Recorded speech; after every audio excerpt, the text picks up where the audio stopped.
नमस्कार, बहुत स्वागत है आप सभी का। मैं हूं आपके साथ कमर। छत्तीसगढ़ में फैले कोरोना संक्रमण और इसकी रोकथाम के लिए सीएम भूपेश बघेल लगातार मंथन कर रहे हैं।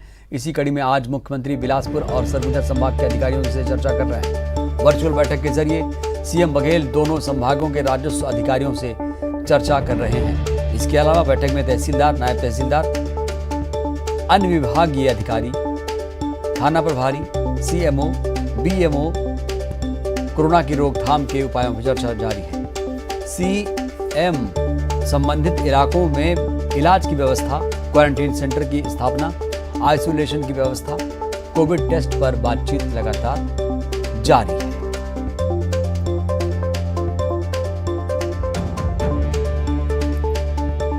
तो कोरोना पर सीएम की लगातार बैठक जारी है।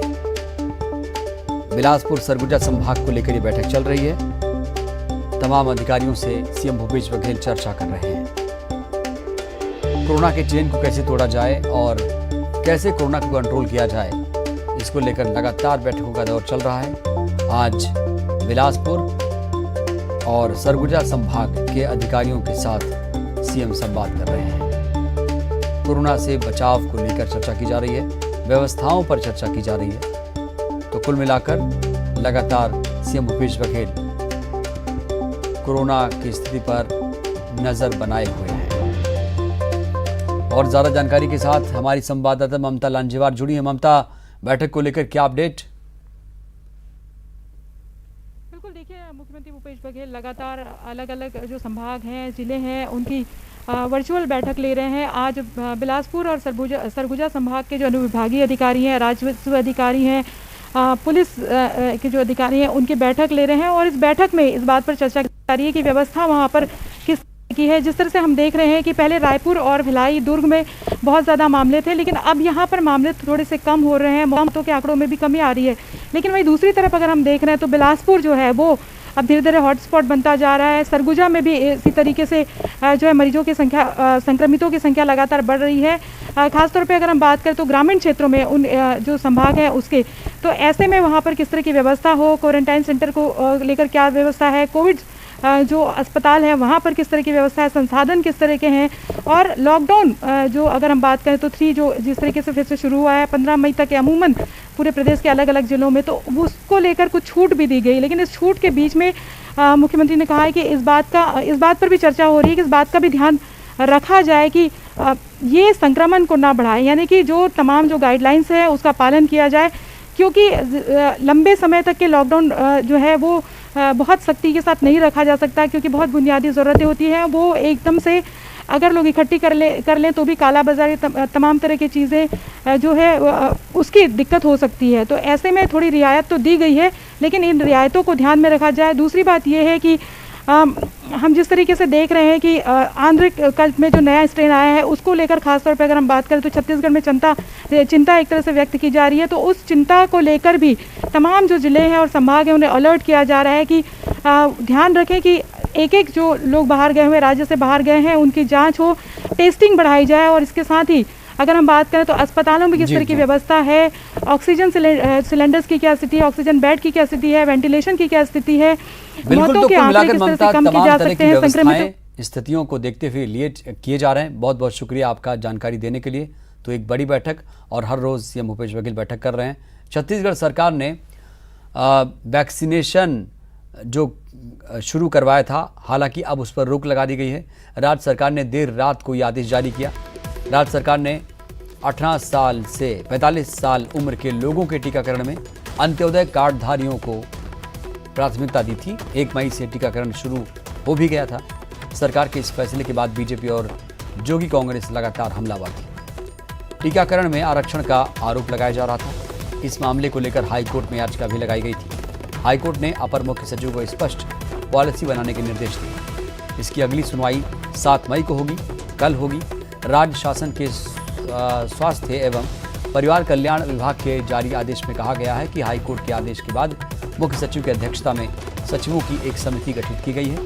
न्यायालय ने विभाग के 30 अप्रैल के आदेश को संशोधित करने को कहा, इसलिए आदेश को संशोधन किए जाने तक टीकाकरण को स्थगित करना पड़ा।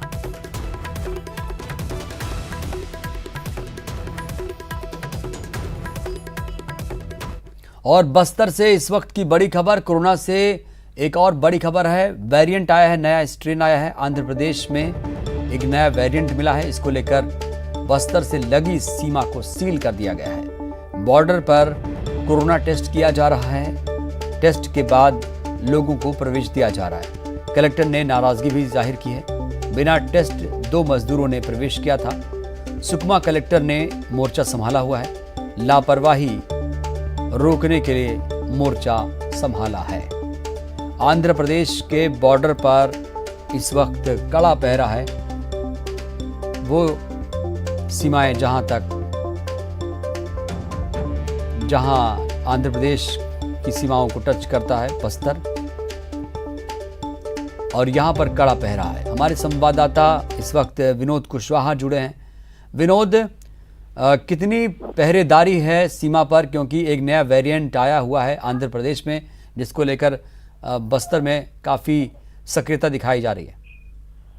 देखिए कमरुद्दीन, सबसे बड़ी बात यह है कि जो बस्तर की सीमाएं हैं वो आंध्र प्रदेश, उड़ीसा, महाराष्ट्र, इन जिलों से होकर लगती हैं, टच करती हैं। और चिंता का विषय इसलिए है कि अभी हाल ही में आंध्र में जो कोरोना का नया स्ट्रेन मिला है वो काफी ज्यादा चिंता बढ़ाने वाला है, क्योंकि जैसा कि एक्सपर्ट्स बता रहे हैं कि उसके संक्रमण होने से 3 दिन में ही आदमी बिल्कुल विनोद, आपको रोकूंगा। इस वक्त कलेक्टर क्या कुछ कह रहे हैं वो दर्शकों को सुनाते हैं। पहले अलग अलग माध्यमों से आपने कोविड के एक नए स्ट्रेन, जिसको आंध्र स्ट्रेन कहा जा रहा है, उसके बारे में सुना होगा।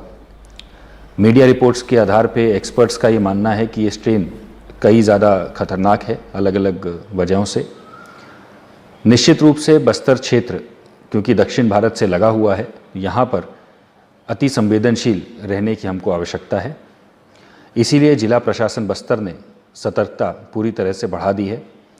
हमारे ज़िले के जितने भी बॉर्डर्स हैं और जितने भी माध्यमों से अलग अलग यात्री दक्षिण भारत से हमारे पास आ सकते हैं, उन सभी पे हमारी कड़ी निगरानी है।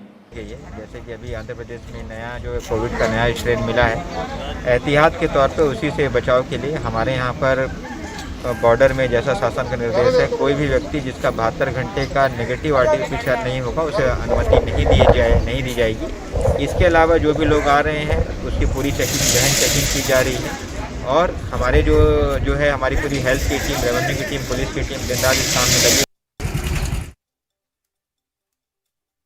कलेक्टर ने जिस तरीके से यहाँ पर नाराजगी जाहिर की है, व्यवस्थाओं का जायजा ले रहे हैं, सक्रियता दिखाई जा रही है। हमारे संवाददाता विनोद लगातार जुड़े हैं। विनोद, जाहिर सी बात है बॉर्डर पर लोगों को रोका जा रहा है, और बॉर्डर पर किस तरह की व्यवस्थाएं की गई हैं, क्योंकि लोगों को वापस नहीं भेजा जा सकता है। देखिए, भेजे जाने की कार्यवाही भी शुरू की है। अगर कोई पॉजिटिव आ रहा है तो उसे वापस भेजा जा रहा है, और इसके लिए दोनों जिलों की, खासतौर पर सुकमा, क्योंकि वो पड़ोसी प्रांत से बिल्कुल सटा हुआ है और वहां से आने की आशंका बहुत ज्यादा है लोगों की। तो सुकमा के कलेक्टर खुद जो है वो इस समय सीमाओं पर निगरानी रखे हुए, मोर्चा संभाले हुए हैं। और कल भी इसी बात को लेकर के नाराजगी जताई थी कि ऐसी खबरें मिली थी कि 2-3 मजदूर जो है वो आंध्र प्रदेश के रास्ते से बस्तर पहुंच गए हैं, जिसमें से एक मजदूर की मौत भी लोहंडीगुड़ा अस्पताल में इलाज के दौरान हो गई थी। और इस तरह की खबरें चर्चाओं में थी कि उस मजदूर की मौत जो है वो आंध्र के नए स्ट्रेन से हुई है। हालांकि उसे पूरी तरह से खारिज कर दिया है दोनों जगह की जिला प्रशासन ने, और उसकी कोविड जांच कराई गई तो वो कोरोना पॉजिटिव पाया गया है। तो इस तरह की दोबारा गड़बड़ियां न हो, इसके लिए एक सचिव को भी जो है वो निलंबित कर दिया गया है।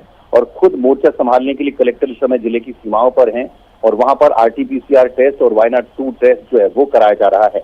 और उसकी रिपोर्ट जब आ जाती है उसके बाद ही जो व्यक्ति है उसको अपने घर जा सकता है, और अगर वहां पॉजिटिव आता है तो उसे क्वारंटाइन सेंटर भेजा जा रहा है या फिर वापस उसी प्रदेश में भेजा जा रहा है। तो ये कड़ी निगरानी चल रही है, और ये जरूरी भी है, क्योंकि 2 दिन पहले ही राज्य सरकार ने इस बात को लेकर के चिंता जता दी थी और अलर्ट भी किया था कि बस्तर में बिल्कुल जरूरी भी है विनोद, ऐसी ये चीजें होनी चाहिए, क्योंकि लोगों के सेहत के साथ खिलवाड़ ना हो, लोग स्वस्थ रहें, इसको लेकर लगातार प्रशासन भी अलर्ट है। और शहीद महेंद्र कर्मा और विधायक देवती कर्मा के बेटे दीपक कर्मा का आज सुबह तड़के 3:30 बजे निधन हो गया। दीपक कर्मा कोरोना से संक्रमित थे। उनका इलाज जगदलपुर में किया जा रहा था। हालत गंभीर होने के बाद उन्हें रायपुर लाया गया था, जहां उन्हें वेंटिलेटर सपोर्ट पर रखा गया था। एक दिन पहले ही सीएम भूपेश बघेल ने फोन पर दीपक कर्मा से बातचीत की थी। सीएम ने डॉक्टरों और देवती कर्मा से उनकी हालत के बारे में जानकारी ली थी। दिवंगत पूर्व नेता प्रतिपक्ष महेंद्र कर्मा, बस्तर टाइगर और दंतेवाड़ा विधायक देवती कर्मा की बेटी दीपक कर्मा के फेफड़े में संक्रमण काफी अधिक था, जिसकी वजह से उन्हें बचाया नहीं जा सका। दीपक कर्मा के निधन पर सत्ता पक्ष और विपक्ष दोनों दलों के नेताओं ने श्रद्धांजलि अर्पित की।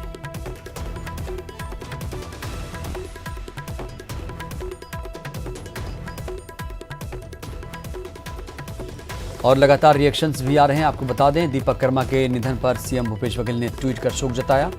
उन्होंने कहा, आज कोरोना ने कांग्रेस के सिपाही दीपक कर्मा जी को हमसे छीन लिया। ये खबर कांग्रेस परिवार समेत पूरे प्रदेश के लिए पीड़ादायक है। वह बस्तर टाइगर स्वर्गीय महेंद्र कर्मा जी के पुत्र थे। ईश्वर इस दुख की घड़ी में देवती कर्मा जी एवं कर्मा परिवार को हिम्मत दे। ओम शांति। तो इधर दीपक कर्मा के निधन पर विधानसभा अध्यक्ष ने भी प्रतिक्रिया दी है। उन्होंने भी शोक जताया है।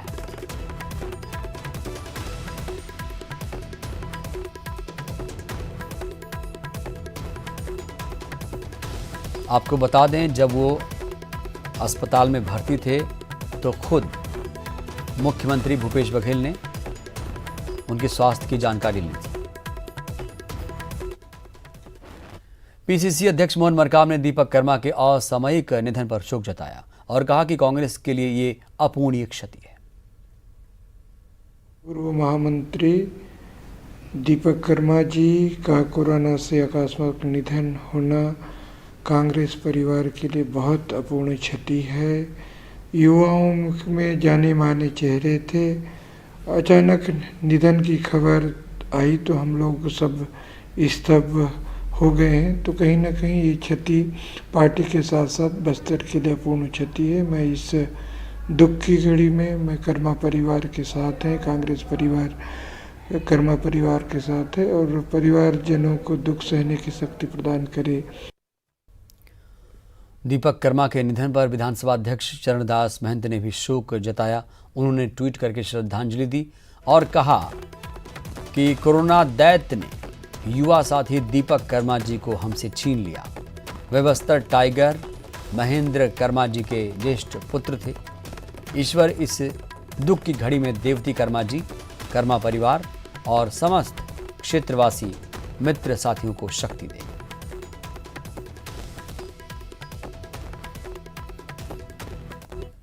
दीपक कर्मा के निधन पर आबकारी मंत्री कवासी लखमा ने भी शोक जताया और बस्तर के लिए इसे अपूरणीय क्षति बताया।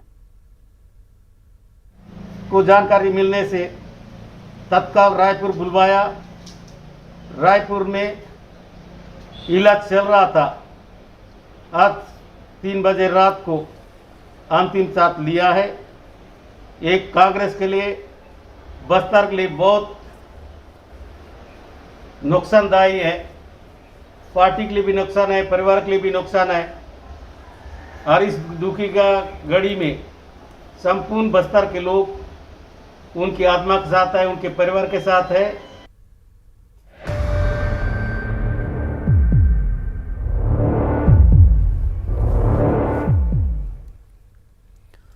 कांग्रेस की पोस्टर लेडी रही बल्दी बाई का आज निधन हो गया। बल्दी बाई कल ही कोरोना को मात देकर घर लौटी थी। पिछले 10 दिनों से उनका मेकाहारा में इलाज चल रहा था। बताया जा रहा है कि 92 साल की उम्र में बल्दी बाई का दिल का दौरा पड़ने से निधन हो गया। बल्दी बाई ने साल 1985 में तत्कालीन प्रधानमंत्री राजीव गांधी और उनकी पत्नी सोनिया गांधी को अपनी झोपड़ी में बिठाकर कंदमूल खिलाया था। इसके बाद से बल्दी बाई कांग्रेस की पोस्टर लेडी के नाम से मशहूर हो गई थी। बल्दी बाई गरियाबंद के कुल्हाड़ी घाट गांव की रहने वाली थी।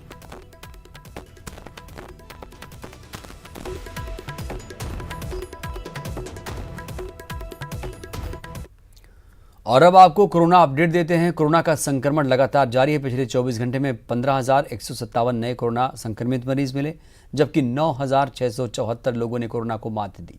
इस दौरान 253 संक्रमितों की मौत हो गई, जिसमें से सबसे ज्यादा 64 मरीजों की मौत राजधानी में हुई। इसके साथ ही अभी तक प्रदेश में कोरोना से मरने वालों की जो संख्या है 9,738 पहुंच गई है। तो ये 24 घंटे के आंकड़े आप देख रहे हैं। 253 मरीजों की मौत हुई है। रायपुर में सबसे ज़्यादा 64 लोगों की मौत हुई है।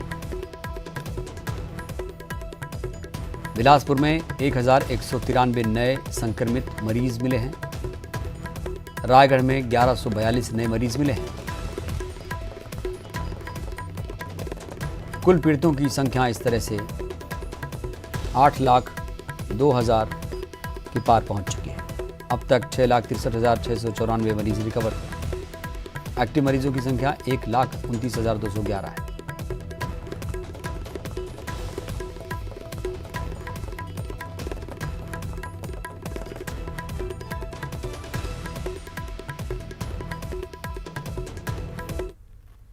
और बिलासपुर से खबर, जहां पर 7 लोगों की अल्कोहल युक्त सिरप पीने से मौत हो गई। परिवार के 9 लोगों ने ड्रोसेरा सिरप पी थी। 2 युवकों की हालत गंभीर है, इलाज जारी है। 2 और ग्रामीणों को अस्पताल लाया गया। सिरगट्टी पुलिस पूरे मामले की जांच कर रही है। दवा की मात्रा अधिक लेने से मौत की आशंका जताई जा रही है। अल्कोहल युक्त सिरप पीने से मौत हुई है। परिवार के 9 लोगों ने पी थी ड्रोसेरा सिरप। 2 युवकों की हालत गंभीर है। 2 और ग्रामीणों को अस्पताल लाया गया। सिरगट्टी पुलिस पूरे मामले की जांच कर रही है। बताया जा रहा है कि शराब नहीं मिलने की वजह से इन लोगों ने एक नया फॉर्मूला इजाद किया था। महुआ की शराब में ड्रोसेरा सिरप मिलाकर इन लोगों ने इसका सेवन किया और तबीयत ज्यादा बिगड़ी। उसके बाद 7 लोगों की मौत हुई। पहले ये मौत का आंकड़ा 6 था, लेकिन अब एक और व्यक्ति ने इलाज के दौरान ही दम तोड़ दिया।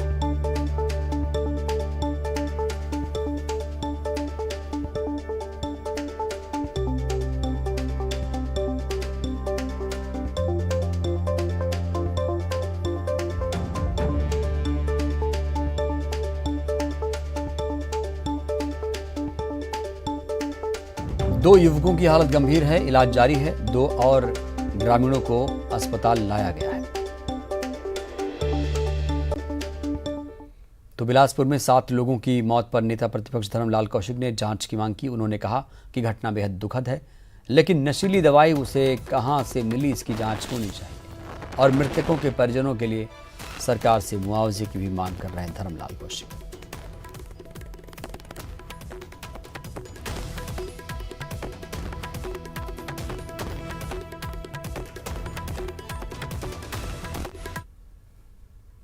कोरोना त्रासदी के बीच लॉकडाउन की वजह से सड़कों पर गुजर बसर करने वाले लोगों को खाने के लाले पड़ गए। धमतरी में लॉकडाउन के बीच एक शख्स ने ऐसे ही बेघर विक्षिप्तों को रोटी देने का बेड़ा उठाया, जो उन लोगों को खाना खिला रहे हैं। जो सादा खाना है उनको किसको खिलाते हैं? जो मिल जाए गरीब। कितने दिनों से खिला रहे हैं? जब से कोरोना का ये जो लॉकडाउन चालू हुआ है तब से नियमित रूप से ऊपर वाले ने मेरे को शायद इनके रूप में भेजा है, तब मैं इनकी सेवा कर रहा हूँ। मैं बहुत भाग्यशाली हूँ अपने आप को कि बहुत छोटा व्यक्ति हूँ, इनकी सेवा कर रहा हूँ। 20 महीने पहले तक पूर्णिमा का भरा पूरा परिवार था। जिंदगी में रोशनी ही रोशनी थी, लेकिन वक्त ने करवट ली और घर वालों पर ये बोझ लगने लगी। उसके बाद पूर्णिमा की जिंदगी पर अमावस की काली छाया पड़ गई। सत्य गाँव। अच्छा, यहाँ कैसे घूमा था? घर के मन मार थे। अच्छा, कतक दिन से घर से बाहर है? 20 महीना हो गया। तो कतक दिन से खाना नहीं खा रहे? 2 दिन हो गए नहीं खा रहे हैं। कौन दिस खाना? ये दिस है। अब अच्छा लगा था पेट भरी से? हाँ। काका दिस तो लखा है पर चटनी दे दुठन और चना साग और भात। जिस वक्त अवतार बनकर भोजराज पूर्णिमा को खाना खिला रहे थे, ठीक उसी वक्त उसी जगह विधायक रंजना साहू समर्थकों के साथ फोटो खिंचवा रही थी, जिनसे हमने पूर्णिमा की हालात का हवाला देकर पूछ लिया कि वो क्या कर रही हैं इन जैसे सड़क के लोगों के लिए। तब रंजना ने कहा कि अब वो पूर्णिमा जैसे लोगों को भूखा नहीं रहने देंगी। बिल्कुल, चूंकि हम लोग एक जनप्रतिनिधि हैं और पूरे धमतरी की बहुत बड़ी एक जिम्मेदारी हमारे कांधों पर होती है, तो निश्चित ही ऐसे लोगों की जानकारी अभी आप लोगों के माध्यम से मिली है, तो मैं आप लोगों का धन्यवाद करना चाहती हूँ। निश्चित ही ऐसे लोगों को भोजन कराने की जिम्मेदारी हम सब लेते हुए कहीं ना कहीं इन लोगों को कैसे भोजन उपलब्ध कराएं, चाहे वो हम अपने माध्यम से हो या जो सहयोगी सहयोग करता है ऐसे माध्यम से हो, कहीं भी हमारे ऐसे लोग भूखे नहीं रहेंगे। पूर्णिमा जैसी दर्द की हजारों तस्वीरें इन दिनों सड़क पर नजर आ रही हैं। इस बीच वक्त की मांग और इंसानियत का तकाजा है कि भोजराज जैसे लोग भी नजर आएं, ताकि त्रासदी के इस दौर में सड़क पर पल रहे इंसान और इंसानियत दोनों जिंदा रह सकें। बाकी नेताओं के बयानों पर वो लोग भरोसा करें जिनके साथ वो फोटो खिंचवाते हैं। अभिषेक पांडे, न्यूज़ 18, धमतरी। एक तो भीड़ को